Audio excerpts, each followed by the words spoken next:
Here we go, Stanley King, Lockhart Basin. This is a hard rock kind of trail. We had to start out with some hard rock there. Man, this is part 2 of our Canyonlands Overland adventure. This was 2 days of solid off-roading. When I say this trail is gnarly, it's gnarly. There were parts like this right here where we had to stack rocks. We had to do what we had to do to get the vehicles through. I saw the videos online myself and I thought, oh, well, it doesn't look so bad. The only issue is in Utah, they have monsoon rains, and when the rain comes, it washes all the rocks away down the road, and you got to stack them back up. And a lot of times you can't get those big ones back up. So you got to go get new rocks. But Vic took us with the band of brothers, group of high school buddies, out on this trip and out on this trail. Man, he put a wonderful trip together for all of us. Incredible. All right, we're out here in Lockhart Basin. Pretty gnarly 4x4 trail. We camped about 10 miles into the trail. We got about another, I think, 18, 20 miles to go. Then we're into Moab. Vic put together a great trip. This is just fantastic. Boys are over there stacking rocks to get the vehicles through. Just another beautiful day. Hot as shit here though. Yeah, when I said we were stacking rocks and getting vehicles through some tight slots, it was really tight. You know, the thing is, when you look at GoPro footage, it never looks as steep as it really is, and this looks pretty steep to me. That's my truck there, the Raptor. I got through everything a Jeep could get through. Definitely hit my rails a few times, but that's Vic. He spotted us. This guy's an expert off-roader. We got through the whole trail. Again, it took us 2 days. We had an overnight out there. Look at that. Look at what's going on with that truck there. It's just amazing what these vehicles are capable of. Here we are going down Lockhart Pass. I don't know what this is called, but I call it the butt crack.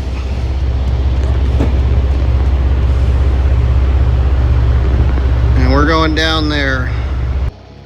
So in part 1 of this Canyonlands adventure video series, but again, this is 2 of 2, so this is the final piece.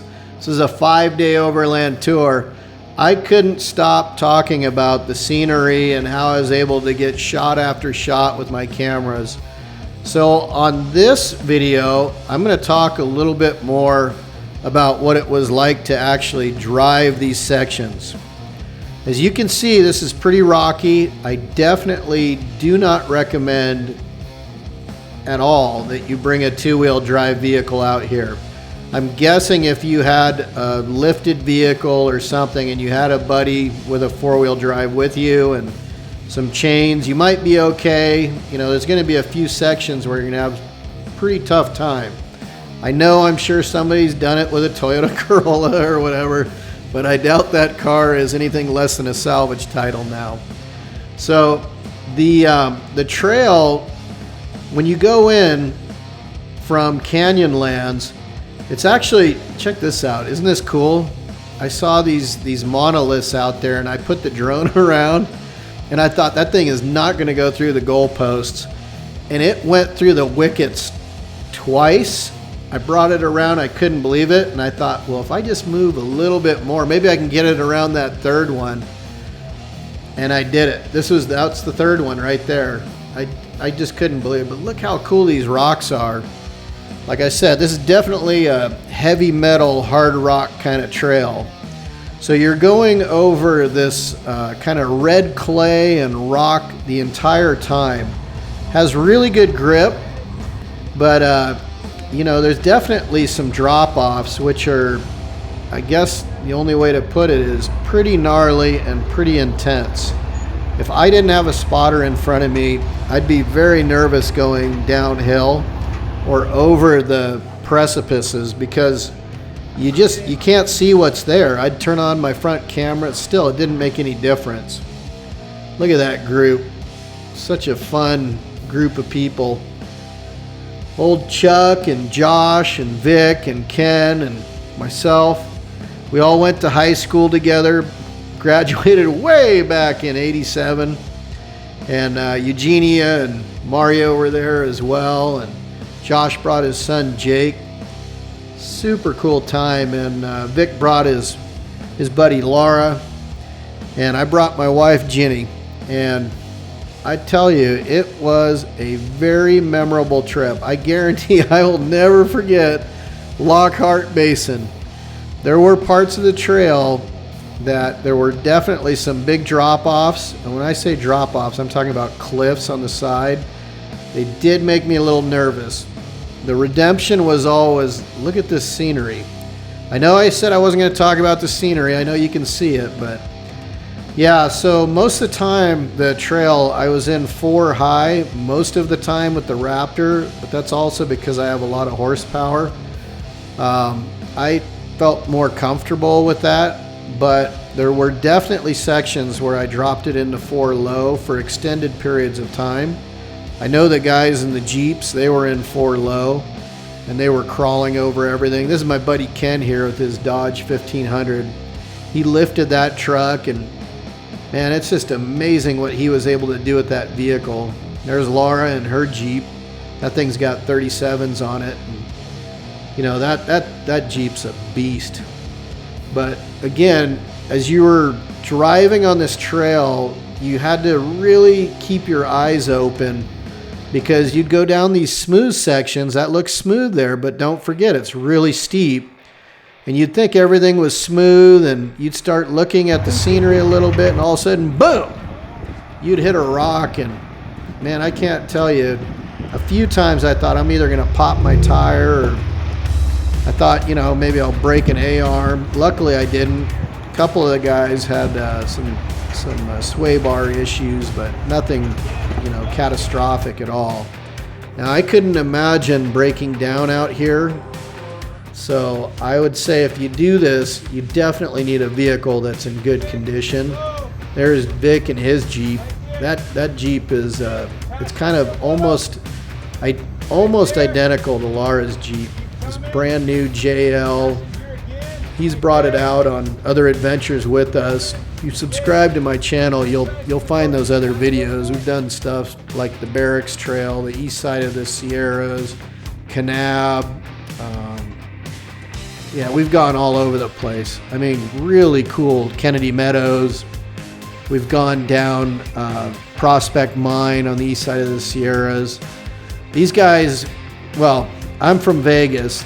Most of these guys are from California, and they drove a long way to get up to Canyonlands, but I guarantee you can ask every one of them if it was worth it, and they will say, I would do it again in a heartbeat.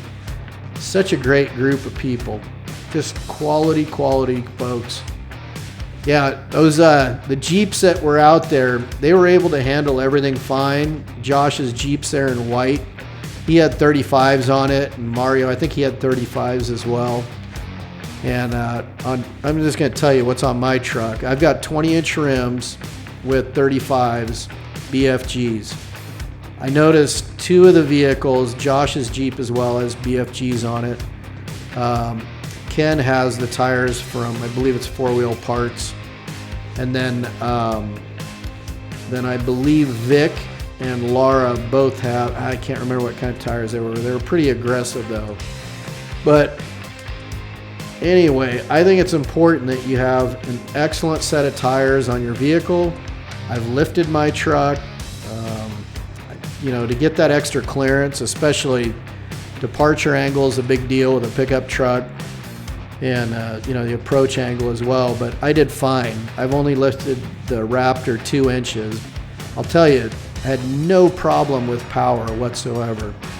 Now, looking at that right there, that's Mario going up in his Jeep. He's got spotters up top. That may not look very big, and it may not look that steep right here, but I can tell you, each one of those hills was definitely not what you expected. You had to commit, you had to go for it, and you just couldn't let off. You had to, you know, keep rolling forward, not too fast so that you broke something, but not too slow that you got stuck. And again, it's, you know, we're going across these shelves, and it seemed like we were just right up against the base there of the mountains.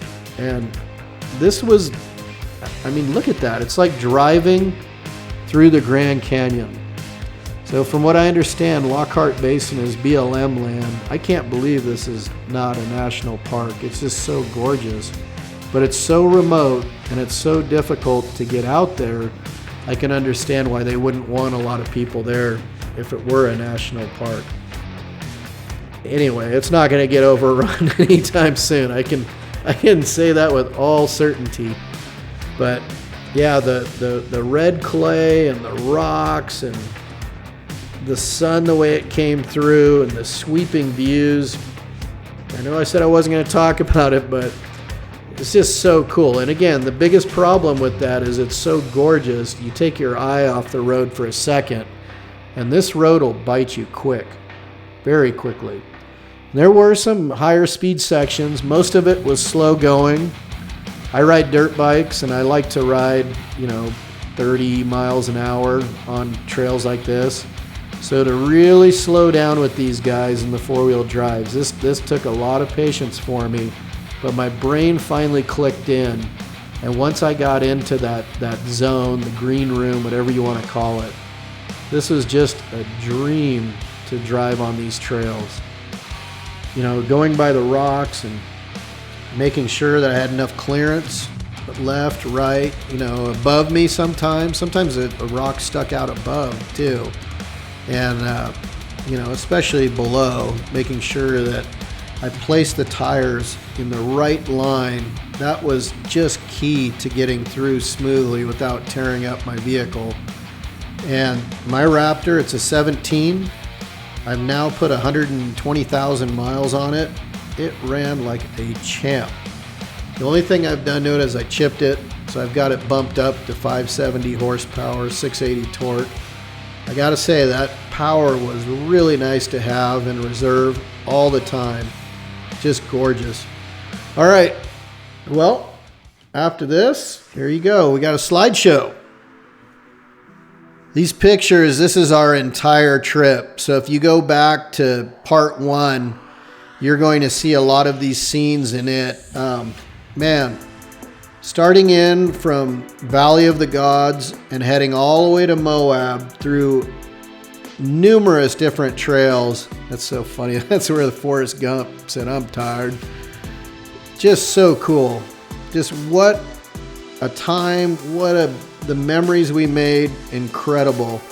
If you have the chance, you have the vehicle, you have the time, you have the will, I highly recommend you overland out around Moab. And if you can hit that Lockhart Trail, that's a winner.